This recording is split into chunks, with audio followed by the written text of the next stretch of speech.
शांति। ओम ज्ञान मंडली चैनल में आपका स्वागत है। सभी बाबा के बच्चे इस चैनल को सब्सक्राइब करें, वह वीडियो को लाइक करें और अपने अनुभव कमेंट बॉक्स में लिखें। अंतिम समय में दाल रोटी तो मिलेगी, परंतु कौन से बच्चों को लहसुन प्याज क्यों नहीं खाना चाहिए, ये है कमेंट्री का टाइटल। आगे बाबा ने कहा, ओम शांति। समझेंगे कि बाबा जो बोलते हैं कि अंतिम समय में दाल रोटी मिलेगी, परंतु वह कौन सी आत्माएं हैं जिन्हें भगवान अंत समय में दाल रोटी देगा। और बाबा ने कहा, पानी का बहुत बड़ा महत्व है।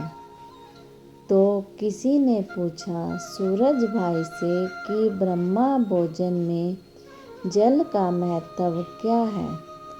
तो भाई साहब ने कहा, सब्जी आदि की धुलाई तो भल कैसे भी कर लें, लेकिन आरओ का पानी या शुद्ध किया हुआ पानी ही भोजन में यूज करना चाहिए। मान लो आप दाल बना रहे हो तो दाल में वही पानी डालो। सबको घर में आजकल प्यूरीफाई तो लगे हुए ही होते हैं। सब्जियां भी एक बार जनरल पानी से धो लें, फिर 5 मिनट अच्छे पानी में अवश्य डालें। पानी का महत्व सचमुच बहुत ज़्यादा है। भोजन जल दाल चावल ये हमारे वाइब्रेशन को तुरंत ग्रहण करते हैं। पानी उसमें सबसे जास्ती और बहुत जल्दी करता है। शरीर में पानी है और पानी संसार का बहुत दूषित हो चुका है। इसलिए अगर ऐसा पानी यूज किया जाएगा तो प्योरिटी इम्प्योरिटी की बात एक तरफ रही, शरीर को कई बीमारियां लग जाती हैं। इस दृष्टि से भी शुद्ध पानी को यूज करना अति आवश्यक है। बाबा ने कहा, जो पानी भोजन के लिए यूज करना है उसको किसी जग में रख लें। उसको दृष्टि देकर 7 बार संकल्प करें कि मैं परम पवित्र आत्मा हूँ।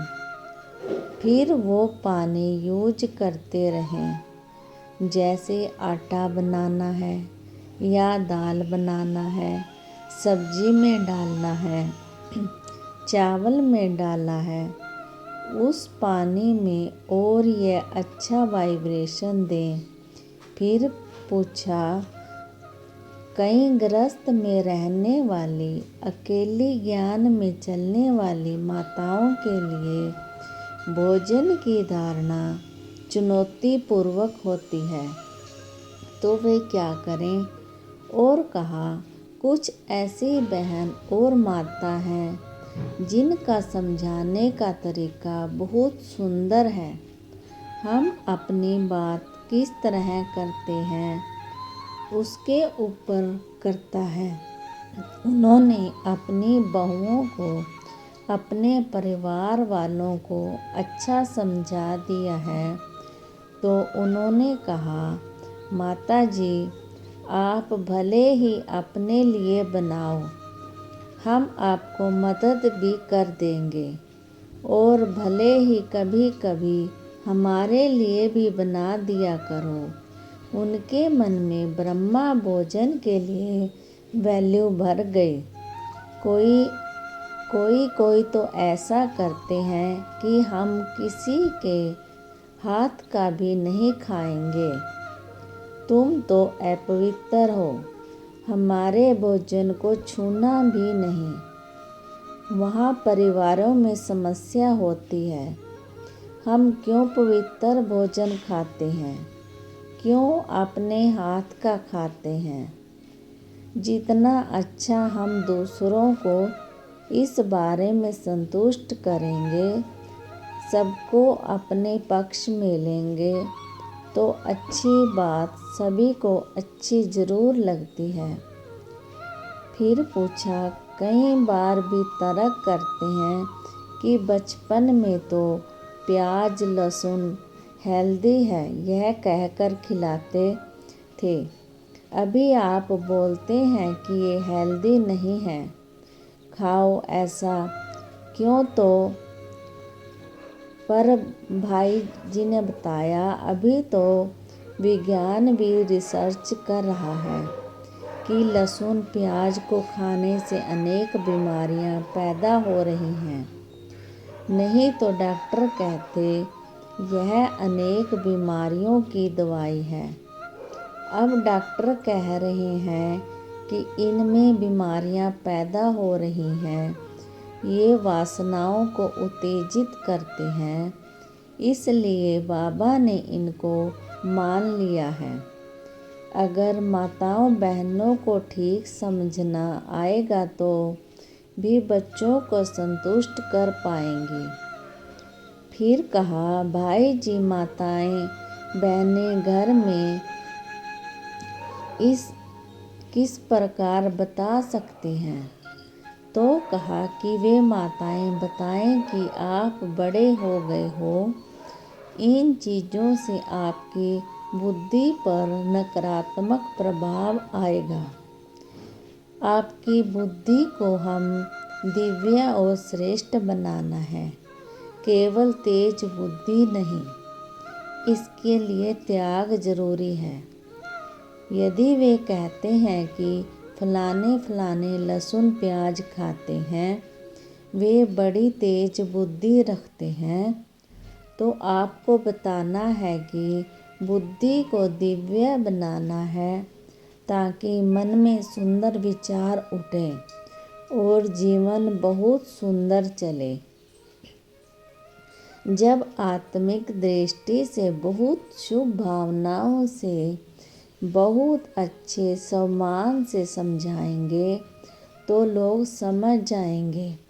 फिर कहा, भाई जी कभी कभी अनाज का साल भर का स्टॉक जमा रखने के लिए कहा जाता है, परंतु आजकल तो क्वालिटी आ रही है, साल भर रहे तो बहुत मुश्किल है। भाई जी ने कहा, मधुबन में तो बहुत बड़े बड़े स्टोर हैं, हमें पता है कि अनाज में क्या डालना है सुरक्षित रखने के लिए। छोटे छोटे स्थानों पर 3-3 मास का अनाज रख लेना चाहिए, साल का रखने की ज़रूरत नहीं।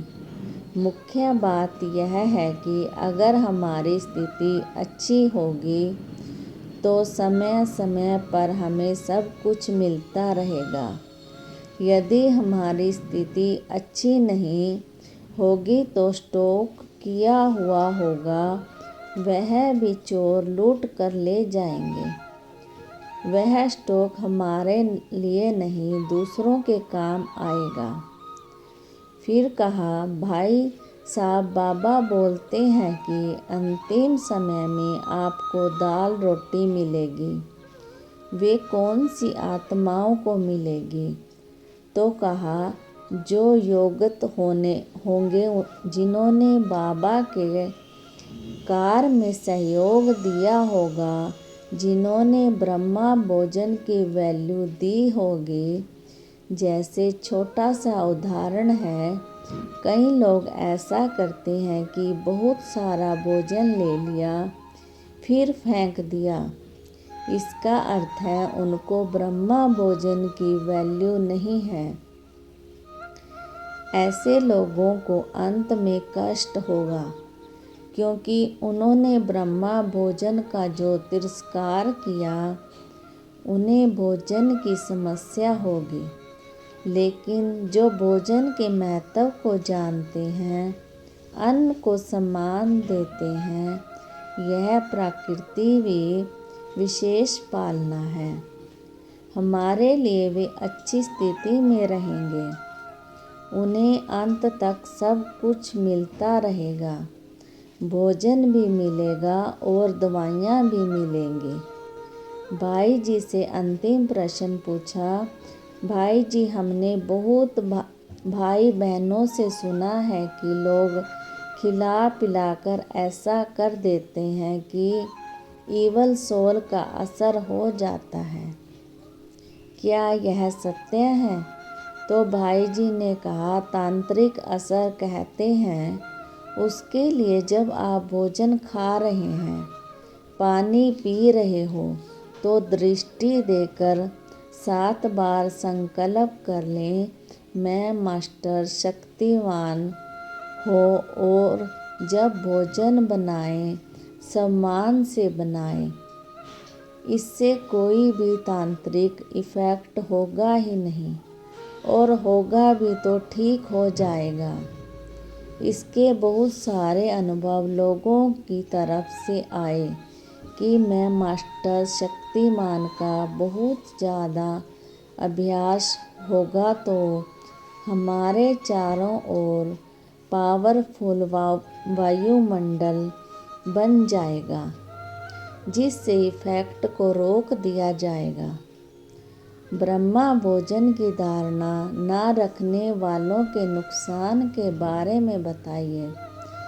तो कहा कि बहुत लोगों को अनुभव ऐसे हुए हैं, उन्होंने रिश्तेदार हो में भोजन किया और उनकी पवित्रता पर बहुत गहरा असर आ गया। कईयों की पवित्रता तो छूट गई, क्योंकि यह भोजन डायरेक्ट हमारे ब्रेन को भी मन को भी प्रभावित करता है। अच्छा योगी बनने के लिए मनुष्यों को शुद्ध भोजन पर रहना चाहिए। इसमें स्वयं अपने को अनुशासित रखने की बात है। हम इधर उधर का ना खाएं। बाबा के लाखों बच्चे हैं जो योग में रहते हैं। कईयों का तो बिजनेस ऐसा है कि वे धारणा को अपनाते हैं, इसमें कोई समझौता नहीं करते। ऐसा भोजन खाने से विचार चेंज हो जाएंगे, नेगेटिविटी चलने लगेगी। ऐसे भी सोचेंगे कि यह क्या जीवन है, सारा संसार ही अपवित्र है, हम भी रहें तो क्या है, फिर पवित्र बन जाएंगे। ऐसे नेगेटिव विचार आने लगेंगे जो धीरे धीरे उनके जीवन में गिरावट लाएंगे। मूल रूप से उनके विचारों पर इफ़ेक्ट आएगा, क्योंकि यह असर आएगा कि उनके दबे हुए संस्कार ऊपर आ जाएंगे। तो हमने एक बार क्लास में सुना था, कई भाई ट्रेन में यात्रा कर रहे थे, मधुबन से जा रहे थे। उनको किसी ने प्यार से बिस्किट ऑफ़र किया कि आप योगी हैं, बिस्किट तो खा सकते हैं। तो उस भाई ने प्रभाव में आकर बिस्किट खा लिया और बेहोश हो गया। फिर अजमेर में जाकर उठा, देखा उसका सारा सामान गायब हो चुका था। आजकल चोरों का मुख्य धंधा हो गया है। वे कुछ खिला पिलाकर चोरी करते हैं।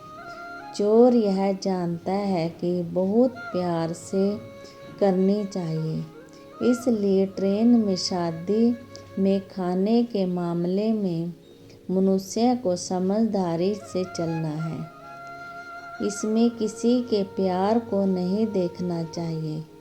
कोई हमको सम्मान दे रहा है, हमारी महिमा कर रहा है, हमें अपने फेवर में ले रहा है, मैं क्या कंट्रोल ले रहा हूँ, फिर कुछ खिलाता है, नुकसान होते हैं, इसलिए खाना नहीं। अगर बहुत पहचान का हो, आप ना नहीं कर पा रहे, तो दृष्टि देकर 3 बार संकल्प अवश्य कर लें, मैं मास्टर सर्वशक्तिवान हूँ। फिर भी उसमें कुछ मिला दिया तो असर होगा, संभव है, इसलिए इससे बचना चाहिए। ओम शांति। आगे की योग कमेंट्री व मेडिटेशन के लिए जुड़े रहें ओम ज्ञान मंडली चैनल पर। ओम शांति।